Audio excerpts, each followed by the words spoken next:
Hey Dad, what's today's daily crypto news? Well, kiddo, the XRPL has been updated. Version 2.5.0 is up and running. Let's talk about it. Well, like any other software, this thing needs updates, and it just got one because it reached 80% consensus. Now, you do realize XRPL is a network. You understand that, correct? Mm-hmm. And networks need improvements. You've had software updates on your phone. You have software updates on your computer, correct? Yes. All right. Where else have you had software updates? My smartwatches. There you go. Any software typically tends to need this. This software is managed, well, not managed. I guess it holds value transfers, right?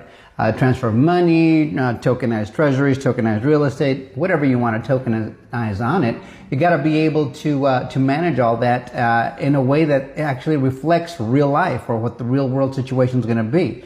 And as you know, there's a lot of new stuff that is coming on Ledger, or we've got stable coins also coming on. We've got 5 of them, right? Well, 5 big ones. I think there are more than 5 stable coins on the XRPL, but 5 major ones are out there. We'll put a video out a little later on that. But let's take a look at some of these updates. So there I have a vet over on XApp. He's talking about the new XRP Ledger software update, and the new update has batch transactions, which you can see right there, batch transactions, token escrow, for ILUSD, memes, and treasuries. Permission DEX, P-Domain is in voting. So institutions can use the XRPL in a compliant way, and P-Delegation to delegate account permissions more granularly. So the batch transactions are the big deal here. And if you take a look at what batch transactions are, basically it's like, let's say you have a sequence of 4 or 5 transactions, just to keep it simple.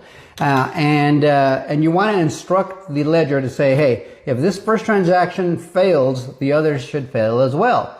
An example of that could be a company, maybe, large companies have multiple bank accounts. But let's say they have this one major bank account. This bank account funds part of payroll in certain departments, and also accounts payable in certain departments.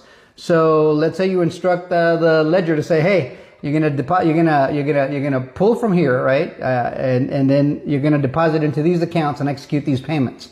And so these are the transactions in this order, but this has to be first. If this one fails, the other one should fail too, because you don't want them to happen, then the money won't be there. That's just a simple example. And so I encourage you guys to basically pause the screen and go take a look at Vet's post, because he's got a little video beneath it. And it's like an 8-minute video, but he goes into detail on it. And or you could also go over to RippleX right there. You can go to them and click that link, and it'll give you that PDF so you can actually read it. So you have a video, you have a PDF, you can read